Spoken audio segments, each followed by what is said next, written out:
देखने के लिए इस चैनल को लाइक करें, कमेंट करें और शेयर करें।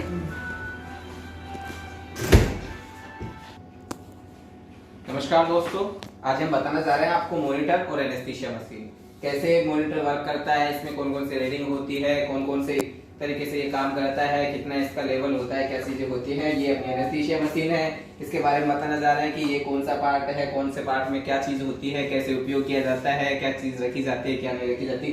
ये सारी जो जनरल डिटेल है वो हम भी आपको एक शॉर्ट वीडियो में बताने जा रहे हैं। हम ऑन करते हैं मॉनिटर को ऑन करते हैं और मॉनिटर की जो डिस्प्ले है उसके बारे में हम आपको बताएं। गाइस ये देखो, ये मॉनिटर अपना ऑन हो गया।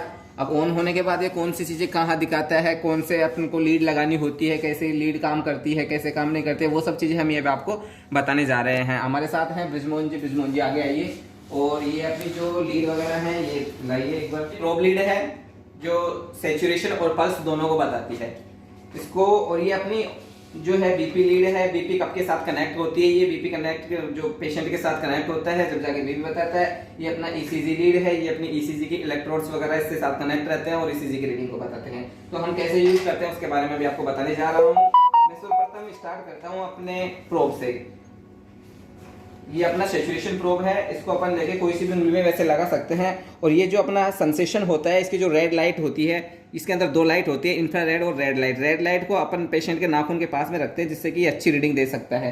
उसके बाद जिस हाथ में अपन प्रोब लगाते हैं उस हाथ में अपन बीपी कप नहीं लगाते, क्योंकि इसका जो बॉडी का सर्कुलेशन सिस्टम है वो थोड़ा गड़बड़ा जाता है, इसकी वजह से रीडिंग गलत हो जाती है। अभी अपन बीपी कप बांधते हैं और बीपी कैसे मेजर की जाती है वो आपको बताई जा रही है। ये बीपी कप को इस तरीके से अपन यूज लेते हैं, हाथ पे बांधते हैं और ये अपन ने बांध दिया। इसके साथ अपन बीपी की जो लीड है उसको कनेक्ट कर देते हैं। ये अपन ने बीपी लीड को कनेक्ट कर दिया। उसके बाद अपन को मॉनिटर से बीपी को ऑन करना होता है, जबकि सैचुरेशन ऑटोमेटिकली ऑन हो जाती है। बीपी को ऑन कर दिया, ये अपने बीपी ऑन की है। गाइस अपने बीपी को मेजर कर रहा है यहाँ से। ये SpO2 सैचुरेशन होती है उसको मेजर कर रहा है। ये अपनी यहाँ पल्स दिखा रहा है। सैचुरेशन का जो नॉर्मल वैल्यू होता है वो 95 से 100 होता है, जो कि पेशेंट के लिए अच्छा होता है। ये अपनी पल्स होती है, ये पल्स को मेजर कर रहा है यहाँ पे। और जो बीपी की नॉर्मल वैल्यू होती है वो 120/80 होती है। अभी इसका बीपी कुछ थोड़ा बहुत बढ़ा हुआ आ रहा है, जो कि 160 से 145 पे आ रहा है। बीपी को हम अपन mmHg में मेजर करते हैं। अभी अपन ने ईसीजी इलेक्ट्रोड का जो वायर है वो पेशेंट से कनेक्ट नहीं कर रखा। ईसीजी इलेक्ट्रोड्स की वायर की जो वैल्यू है वो यहाँ दिखाई जाती है। अपन एनेस्थीसिया मशीन को ऑन करने जा रहे हैं। ये अपना ऑन का बटन है, यहाँ से अपन इसको ऑन कर देते हैं। ये अपना N2O का वायर जो पीछे से कनेक्ट होता है, ये अपना O2 का वायर होता है जो एनेस्थीसिया मशीन से कनेक्ट होता है। यहाँ अपन N2 का सिलेंडर लगा सकते हैं, ये पिन इंडेक्स के रूप में काम करता है। यहाँ अपन O2 का सिलेंडर कनेक्ट रखते हैं जो कि एक मीटर द्वारा मेजर किया जाता है। ये अपना N2O का मेजर मीटर है जो यहाँ पे N2O का प्रेशर शो करता है अपन को। ये अपनी एनेस्थीसिया मशीन ऑन हो गई। इसका अपना जो एनेस्थीसिया मशीन है उसमें वेपोराइजर है।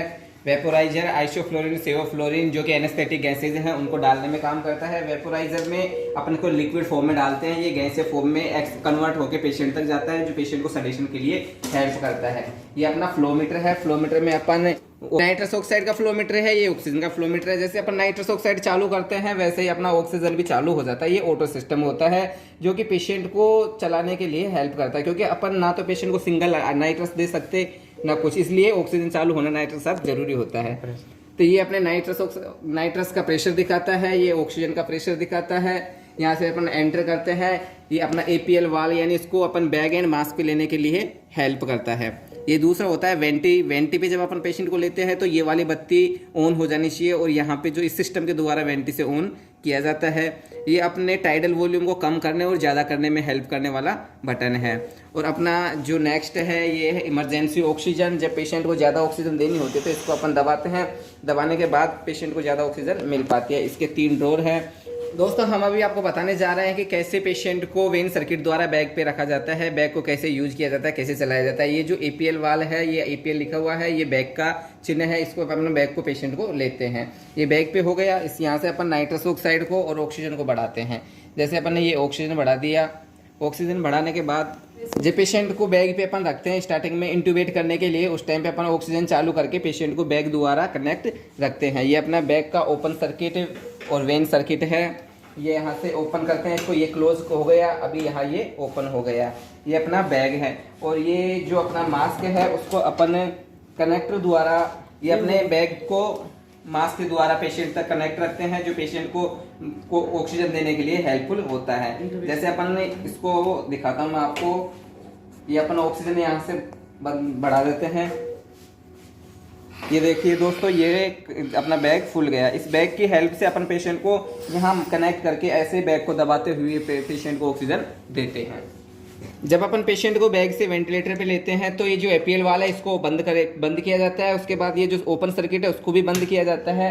उसके बाद अपन जो पेशेंट को एपीएल वाल से डायरेक्ट वेंटी पे डालते हैं। वेंटी पे डालने के लिए अपन एंटर दबा के वेंटी दबाएंगे और वापस से एंटर दबाएंगे तो ये वेंटी पे चला जाएगा पेशेंट।